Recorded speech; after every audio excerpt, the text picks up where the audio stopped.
تلاوت کی گئی ہے، اللہ تبارک و تعالی اس کے متعلق مجھے حق کہنے اور آپ سب کو حق سن کر اس پر عمل کرنے اور اسے عام کرنے کی توفیق عطا فرمائے۔ بحیثیت مسلمان ہمارا یہ بنیادی عقیدہ ہے کہ مرنے کے بعد ہمیں اٹھایا جائے گا۔ یہ عقیدہ اتنا واضح ہے کہ تقریباً 70% قرآن اسی کی وضاحت کر رہا ہے۔ تقریباً قرآن مقدس کا 1/3 حصہ، قرآن مقدس کی 70% آیتیں اس عقیدہ آخرت کے بارے میں بار بار اس کو دہرا رہا ہے، اور مکے کے لوگ اسی کے منکر تھے۔ وہ ہڈیاں اٹھا کر کے لاتے اور کہتے کہ کیا محمد عربی کہتے ہیں کہ ان کے اندر جان پڑ جائے گی؟ جو ہڈیاں پگھل چکی ہیں زمین کے اندر، کیا ان کو پھر سے دوبارہ زندہ کیا جائے گا؟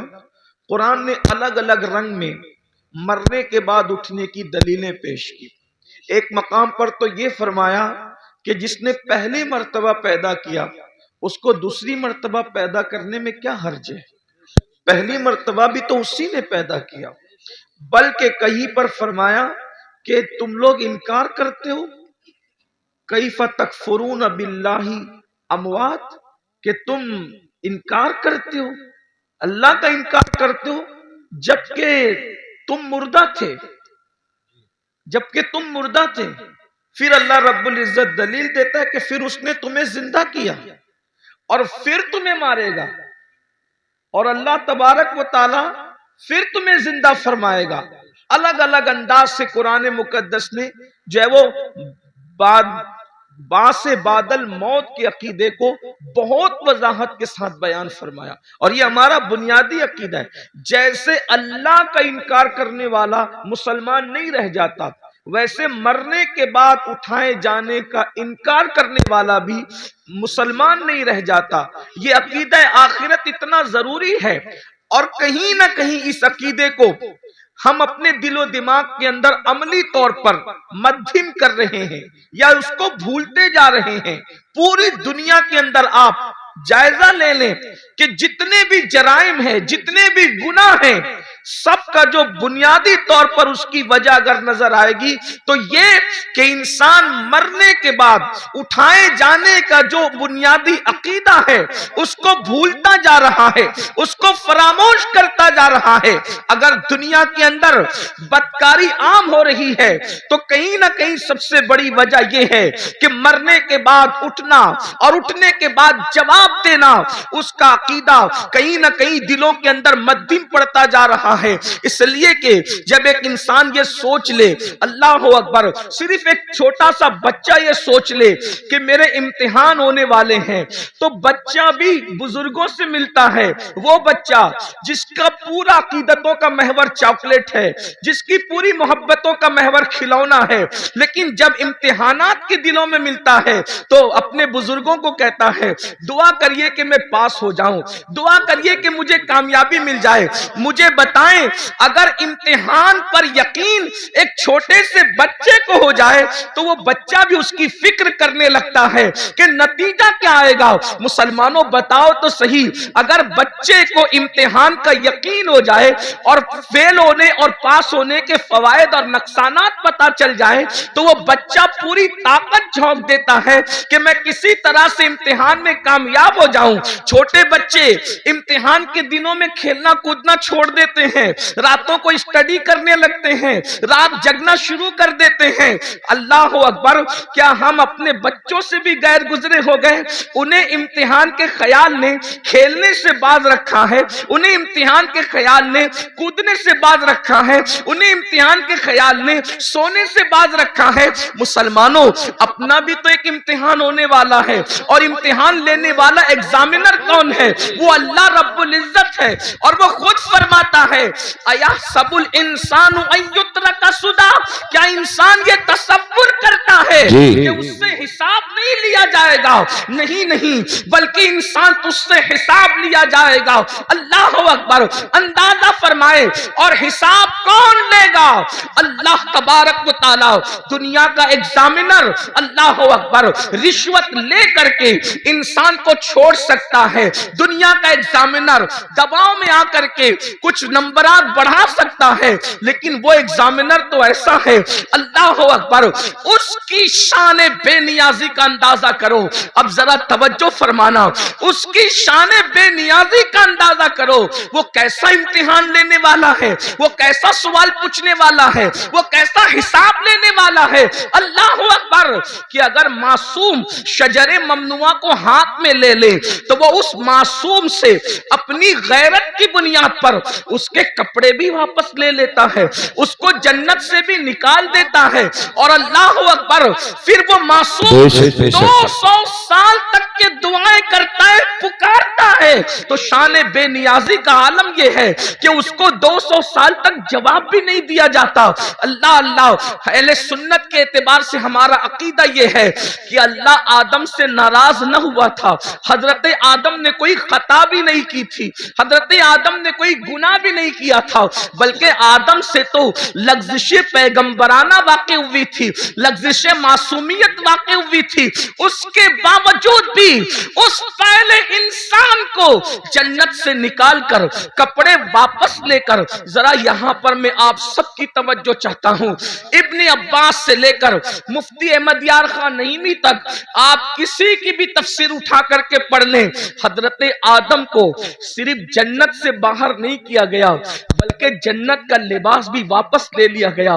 تھوڑی دیر ذرا توجہ کریں، جس کو مسجود ملائکہ بنایا جاتا ہے، جس کو اپنے ہاتھوں سے تخلیق کیا جاتا ہے، جس کی تخلیق اپنے ہاتھوں سے کی جاتی ہے، جب غیرت پر آتے ہیں اور شان بے نیازی کا اظہار کرتے ہیں تو کپڑے تک واپس لے لیتے ہیں تاکہ آگاہ ہو جاؤ، ہمارے رحیم و کریم ہونے پر دھوکہ مت کھانا، ہماری غیرت کا بھی اندازہ کر لو۔ جب معصوم مسجود ملائکہ بنانے کے بعد جنت سے باہر جا رہے ہیں، اور صرف جنت ہی سے نہیں جا رہے ہیں بلکہ کپڑے بھی واپس لیے جا رہے ہیں، تو بتاؤ تمہاری حیثیت کیا ہے، تمہارا کیا انجام ہوگا، تم کہاں رہو گے؟ اور پھر کوئی خطا بھی نہیں ہے، کوئی گناہ بھی نہیں ہے، لغزش پیغمبرانہ ہے، اس پر جب غیرت کا اظہار یہ ہے۔ اب مجھے بتاؤ میرے بھائیوں، جو لوگ زنا کرتے ہیں اور زنا کے بعد وہ اس خوش فہمی میں مبتلا ہے کہ نہیں مولانا اللہ کریم ہے، اللہ رحیم ہے، وہ ہمیں جنت ہی میں داخل فرمائے گا، کوئی لڑکوں کے ساتھ بدکاریاں کرتے ہیں اور پھر یہ تصور کرتے ہیں کہ مولانا اللہ تو بخشنے والا ہے، وہ رحیم و کریم ہے۔ جو لوگ سود کے دھندے کر کے حرام لقمہ اپنے پیٹ میں ڈالتے ہیں، پھر بھی ان کا خیال یہ ہے کہ اللہ رحیم و کریم ہے، وہ ہمیں بخش دے گا، تو وہ یہ لوگ یہ سب چیزیں نہیں دیکھتے کیا کہ اللہ رب العزت نے پہلا انسان جو تمام نبیوں کا بابا ہے، جو تمام ولیوں کا بابا ہے، جو تمام صحابہ کا بابا ہے، یعنی سارے انسانوں کے جو باپ ہیں، ان کے ساتھ اظہار غیرت کر کے ہمیں متنبہ فرمایا، ہمیں تنبیہ فرمائی کہ ہماری شان بے نیازی کا اندازہ کرو، وہی اللہ ہم سے حساب لے گا، رب تبارک و تعالی حساب لے گا۔